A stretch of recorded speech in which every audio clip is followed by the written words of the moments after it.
It's small, scruffy, but noisy.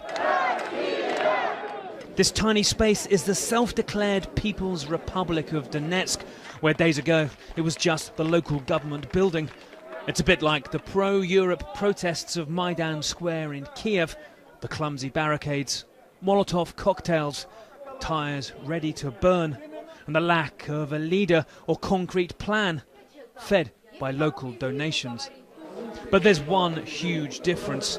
These people want to join Russia, and Russia, even its army, to help them do it. Получили. This man says he's from the Eastern Front, a new local group. We're about 6,000 people, he says, men ready to protect the fatherland, but women too, even the elderly.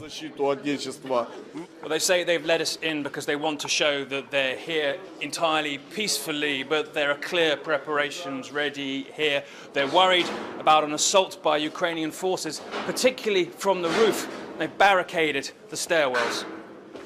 The power went out last night, many, like these nurses, fearing special forces were coming. But they didn't, and their numbers and readiness grow. Fears of poverty fuel this, that the rivalry between Kiev and Moscow will cost them their jobs. Rising prices, wages worth less by the day. Some, like Tatiana, hanker for the Soviet past.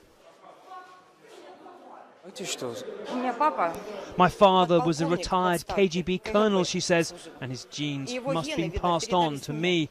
This is why I'm here, and we're going to stand until the end.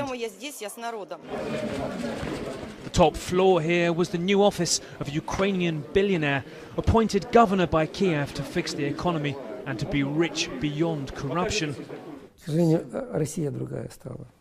Sergei Tarhuta, elsewhere for now, says Moscow isn't behind this, it's mostly local complaints. We've had a lot of negotiations with them, he says. There are no people so committed here who'd be prepared to sacrifice their lives. This rhetoric borders on bravado, he says, adding the Russian forces on the border are aimed at imposing psychological pressure. This tiny pocket of grievances and whims sat at the heart of a massive struggle for Europe's East, and so powerful far beyond its size. Nick Payton-Walsh, CNN, Donetsk.